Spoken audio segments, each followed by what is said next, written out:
to prayer, he should answer the call to as-salah and attend it in congregation. That helps the person to be attentive and to offer the salah regularly.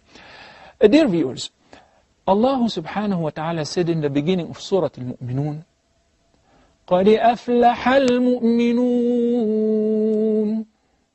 Successful indeed are the believers.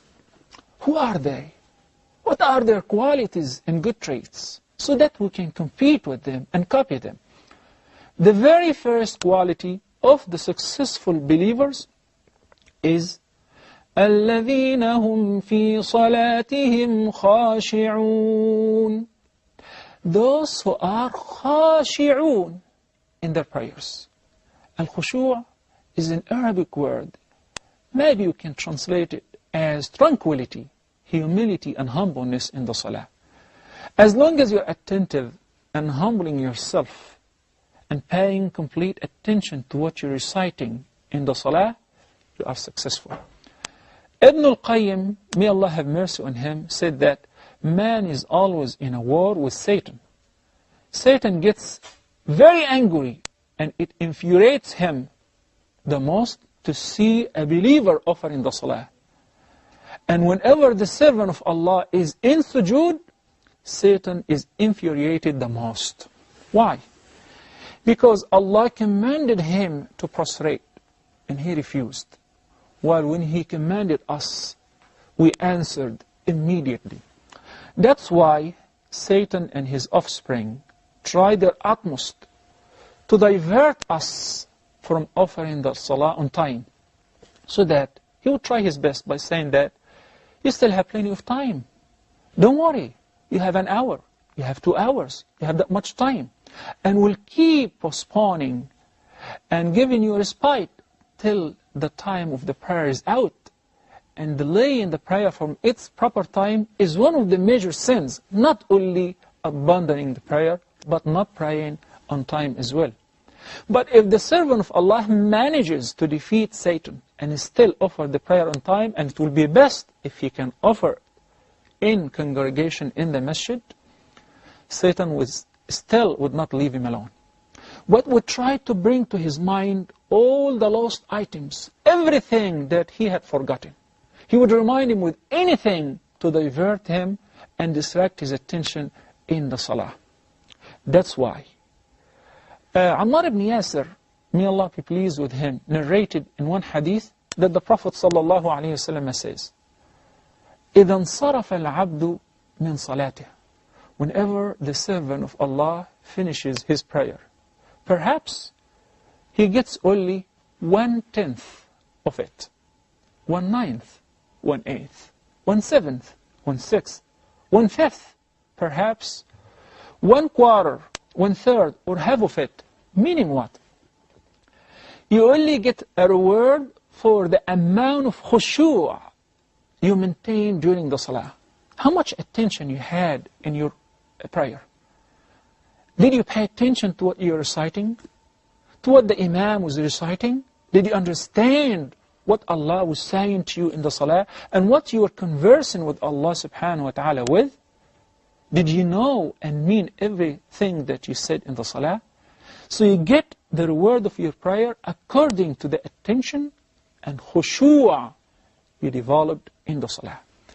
Because of that, it is of a great importance and significance for all the believers to learn how to acquire and to develop khushu' and tranquility in their prayers.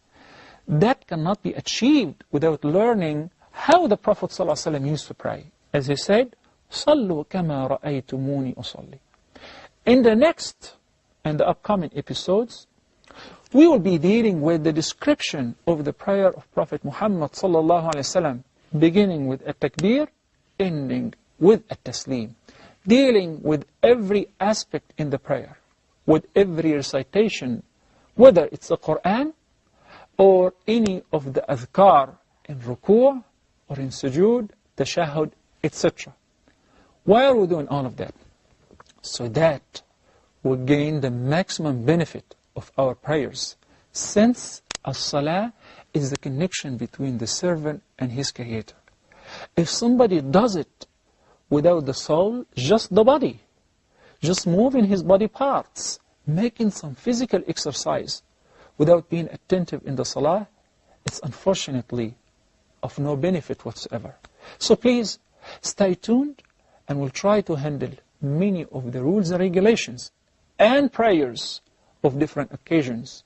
So please, Dr. Yasser, proceed by initiating a form of a prayer.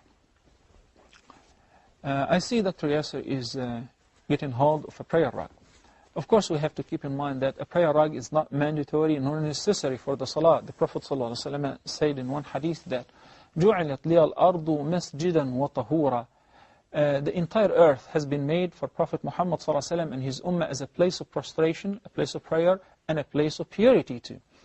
But if a person would like to pray on a particular thing which is comfortable and clean, it's okay.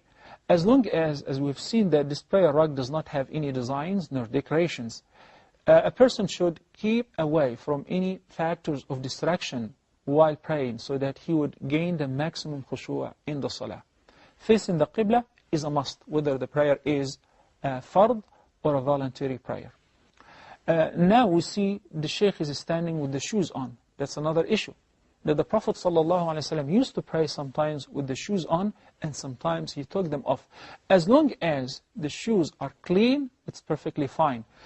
People sometimes, upon entering their houses, they take their shoes off. So of course, if the masajid are spread with rugs and carpets and clean, it would be better if you take your shoes off before entering the masajid and so on.